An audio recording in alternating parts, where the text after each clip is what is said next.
Hello there guys, and welcome back again here to my YouTube channel. And for today's video, we will be discussing some tips that might help you in playing as a Warlock main. So basically, I gather some information through my Discord server and my live stream, and I just summarize it so I can turn it into a simple video. But before we get started, I just want to give you a heads up that we are still providing pilot services, discounted top up. If you are interested, you can message me on my Discord channel. Link is in the description below, and also hit the subscribe button so you can be updated on my next upload.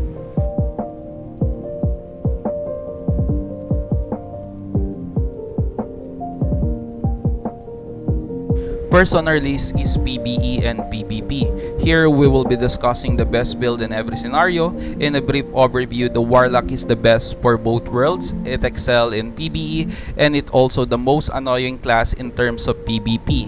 This is because if left unattended, the Warlock can easily wipe out an entire party once the spellbook is cast. First, let's discuss various builds that can be used in PvP, starting with the Ghost build. The Ghost build is considered one of the strongest builds for Warlock, especially when you're playing as the main DPS role. This build is particularly effective in DD or Dimension Drill events where the goal is to eliminate key classes such as Archbishop and Rune Knights. It excels in quickly dispatching important targets. Its downside lies in its single target focus. This limitation contrasts with builds like Comet or Meteor builds, which tend to have more AoE damage approach. The choice between this build is often depends on the overall strategy and team composition. If the goal is to eliminate key opponents quickly, especially in situation where focusing on one target at a time is advantageous to the Ghost build. However, if the situation calls for spreading damage across multiple targets or controlling the battlefield with AoE spells, other builds like Comet or Meteor might be suitable.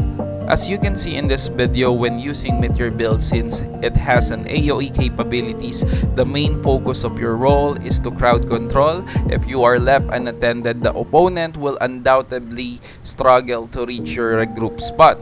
So my advice is first, identify your role, and if your role is to quickly bring down key players with higher power, then go with the Ghost build. On the other hand, if you prefer a more crowd control playstyle, the option is the Meteor build. And if you lean toward a support build, consider using Earth and Water builds. And when it comes to PvE and grinding, I highly suggest going with Meteor Comet build. Its area of effect or AoE capabilities make it efficient for dealing with multiple enemies, and the addition of Spellbook allows for faster skill casting, making it easier to gain experience points. This build can streamline the grinding process, making it more efficient and potentially increasing your experience gain per unit of time.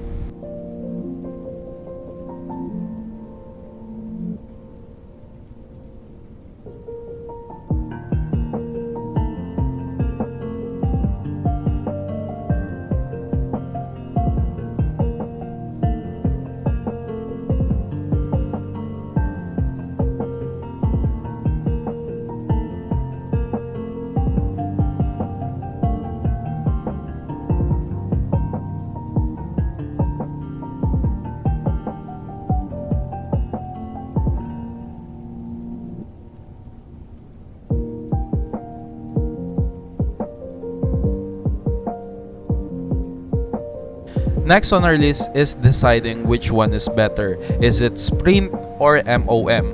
For me, you can use Sprint if you are the player who prefer focusing more on crowd control, since Sprint provides global cooldown. The advantage here is that you can quickly stack spellbook. On the other hand, MOM is excellent to use if your goal is to achieve 30% increase in skill damage.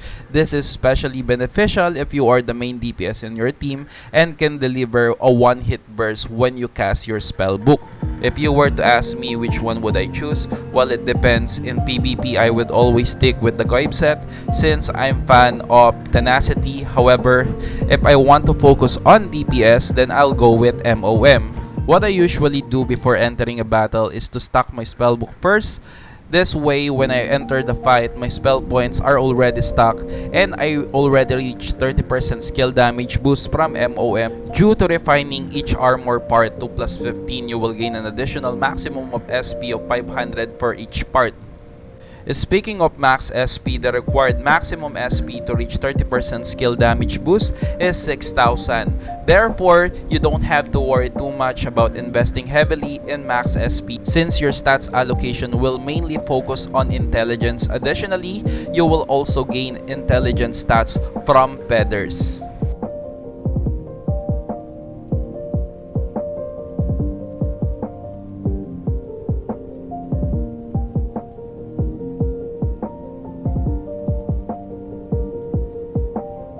Next on our list is how to achieve 15 stack of Empower. To be honest with you, it's challenging to reach 15 stack alone with Warlock. So the only way or the best way to achieve that is playing in a party, and you can build Gevion and each of your party members should also equip it. This way you can accumulate 4 stack for each party member, making it easier to reach the desired 15 stack of empowerment collectively.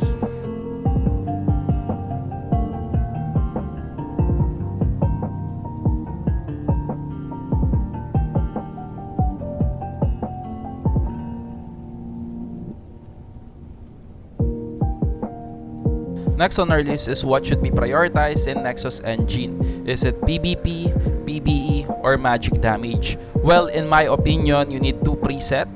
One is for PvE and magic damage, since you can obtain both in the 3 plates Nexus.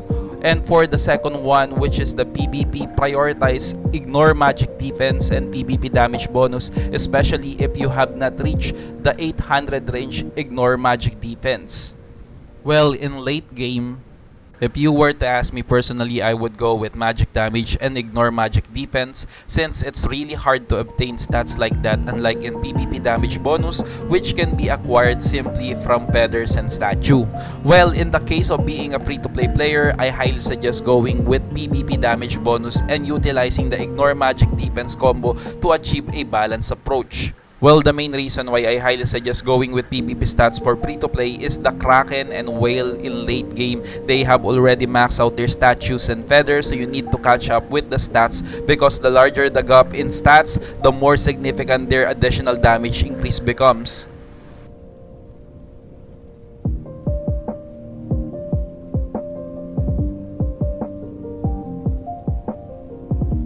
Next is Battle Score. I just want to answer this one. Does score overload take effect on Comet, since it has a status effect and can cause burn?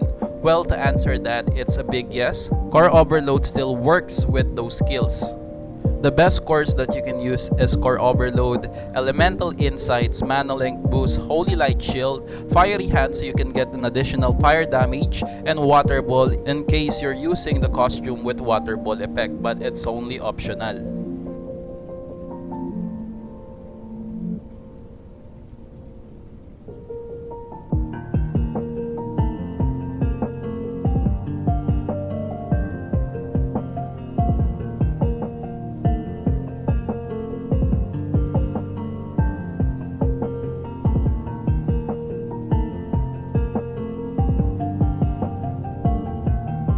Next is Sigil. You can simply copy or mimic this build. You can change the gates hovering into Deadlock Aura so you can get additional max HP recovery.